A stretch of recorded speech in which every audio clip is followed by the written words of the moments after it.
Book 7. Ataka, Ataka, Ataka. Wojna, war. Wars may be divided into unjust, predatory wars and just wars. Just wars are waged to protect the interests of the working class and the toiling masses, to liquidate social and national oppression, and to protect national sovereignty against imperialist aggression. The Soviet Dictionary of Basic Military Terms, Moscow. 1. Nanpaz the Baker. The Castle, Pagman Valley, June 5th. Dildar Nanpaz the Baker, early each morning, drove his rickety old truck to the fort, now full of Russian troops trying to keep some sort of grip on Pagman, key to Kabul and last bastion against the tigers of Kohitaman and the equally infuriating Magyos, those who sought death of the Hindu Kush. Beyond that lay Pansha and Commander Massoud, 28-year-old engineer and military genius, who had driven both the regular Afghan army and the Soviet tanks out of the domain, killing the governor, forcing Kabul to withdraw its entire administration. In one battle, which lasted a month, he had destroyed 30 Russian tanks and, in hand-to-hand fighting, had shown that the Russian infantry, though better armed and highly trained, was no match for his men. The Russians, with their own sense of humour, called the Tapa, the great castle, the kolkhoz, the collective farm, because it was stacked with fruit and grain, vegetables and dried fruits, and all kinds of delicacies from the Pagman Valley beyond. The garrison seldom had to eat from cans. Nanpaz himself was part of this local economy, for he supplied bread, as his ancestors had always done, to the people of the castle. His own house had been destroyed 3 times by Russian bombardment during the fierce battles with the partisans in the valley. Everyone had helped to rebuild it, even women and children carried the stones. His bakery, however, had always survived, and the Pagman people, including the leaders of the resistance, had insisted that he continue to supply the castle. Someone had said that they might, one day, poison the loaves, others that they wanted Nanpaz to stay in business for some other, future stratagem of an even more refined kind. Nanpaz didn't know what, but he was glad that he could stay in business. He would have left it, of course, at once, if he had been asked. But nobody asked. He sounded the horn as the truck came close to the main gate, and the guard, a Central Asian who was joking with his fellow, opened it and waved him through. They were getting rather slack. Didn't they wonder if he had a bunch of mujahideen in the back of the covered truck? Nanpaz drove up to the cookhouse area within the great courtyard. The sergeant cook was there, and 2 soldiers whose job it was to check and unload the loaves. Kush Ahmadi, welcome. Bekheye, are you well? They always spoke in a mixture of Persian and Pashto. Perhaps they got it from those little books they all had in their uniform pockets. Thanks to God. The Russian held out a packet of cigarettes, and he took one and lit it politely. They tasted very nasty, like devil's dung, he thought, and had strange cardboard holders. Perhaps they were handed out as a punishment. That could be a joke. He'd tell the lads in the bakery later. I was punished with a Russian smoke today. They're good, the Russian said. Kazbek brand. Saakubaz Seb, Mr. Chief Baker. They used such funny words, partly classical, would-be formal, as if they were self-educated idiots, like so many of those village louts who went to Kabul and came back with odd phrases which they thought impressed people. The Russian pointed. There's a field kitchen over there. Get yourself a cup of tea. We haven't got the voucher to pay you yet. I'll go up for it while these men unload. What a great kindness, your hallucination. Be strong. The baker walked across the space, and a corporal handed him a mug of good tea made from a samovar, a giant one, set on the carriage. Thank you, Captain Seb. Are your roots treacly, or is there a picture in your brain? I don't understand Dari very well. Of course he didn't. That was what it was all about. This was a joke the Afghans often played on Nikolai. Oh, forgive me. I'll teach you some. Now repeat after me. This is a... He pointed to his elbow and then said a filthy word. And this means I love you. He uttered another. Thanks for the tea. He gave the mug back to the corporal and looked around. The field kitchen was being towed away now, out of the gate. Nobody checked it. Always useful to keep your eyes and ears open. Then Nanpaz saw the 10-ton truck.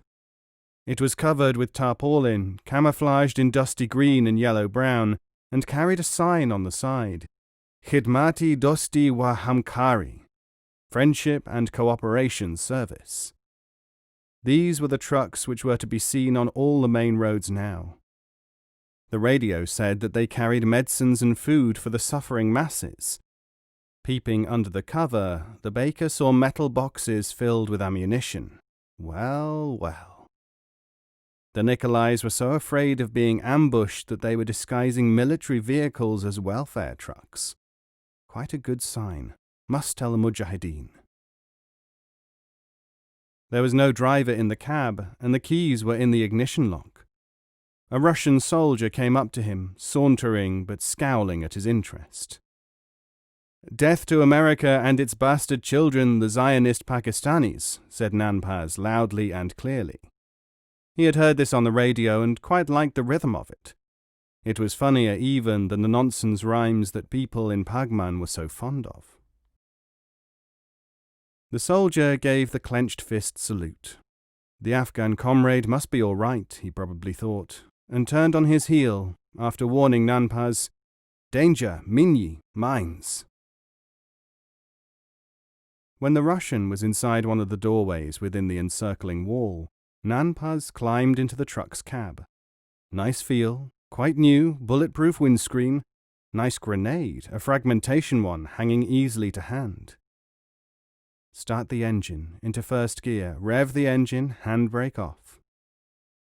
In a few seconds he was driving the great ammunition truck out of the gate and down the road, and without any reaction from the guards. Obviously anything going out was seen as all right. Nanpaz began to realize why he had done it. The eagle, talking to him in his shop one day, had said, Nanpaz, mines are what we need. The Russians have plenty, and we want them to mine the highways to keep their trucks and tanks off the road. I wish I could steal some mines. Then we'd show them.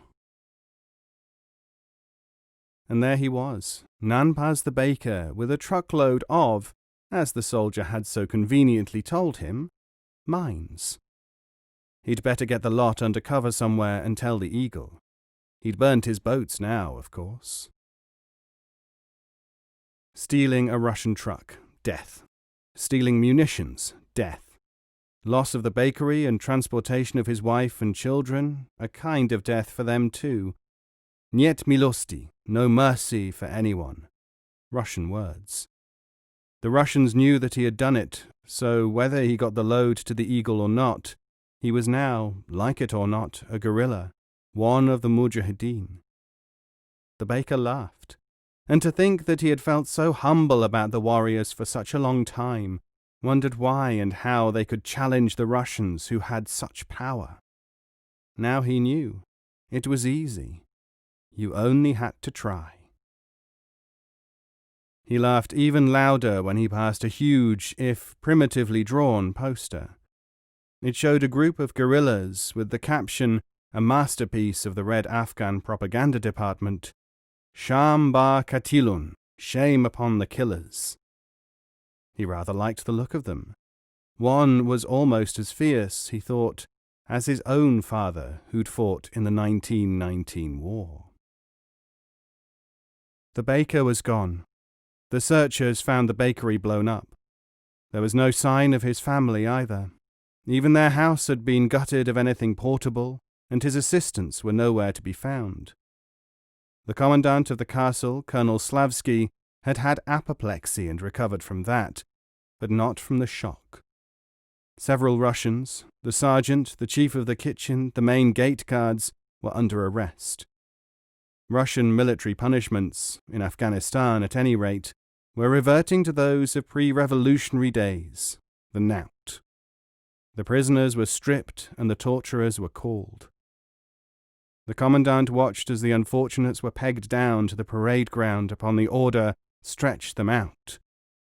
Then came the words feared by so many generations of malefactors and innocents alike: "Thrash with whips, without mercy, start now." The sight did not make the commandant feel as much better as he would have liked, even when the blood flowed and soaked the whips. Raided by a baker. He would have to answer to Army Security, the GRU, for the lost ammunition if he did not get it back. Soon. The fixed-wing reconnaissance craft and the helicopters were out, careering all day in the skies. The scouting parties swarmed over the countryside. Informers were offered double, treble the usual money for any whisper. For 3 days there was no trace of the truck or its mortar bombs, essential for the defence of the castle at Pagman. Then, as quickly as it had been lost, the truck turned up again. It was standing only 5 kilometres from the castle, partly covered in straw and amateurishly half hidden behind a loopholed breastwork.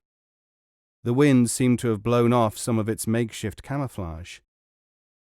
Evidently the guerrillas had not yet been able to move it to a better hideout.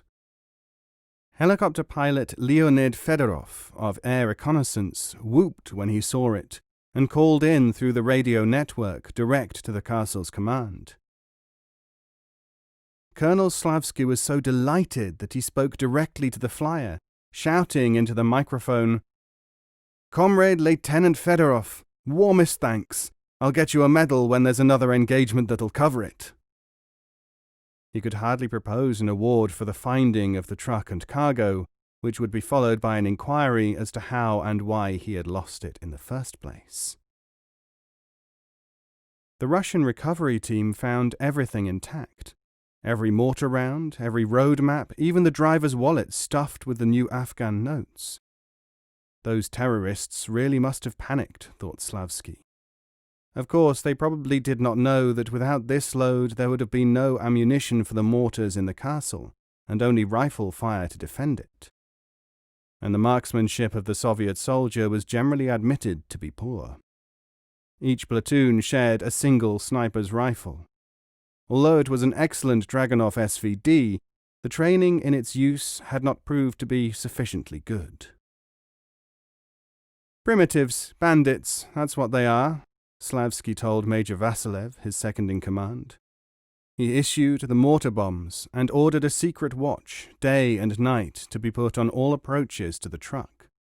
The terrorists might be planning to come back, perhaps with someone who had a knowledge of munitions or with their own transport. Intercepted on the way to the cache, there could be some good hunting, and no butcher's bill.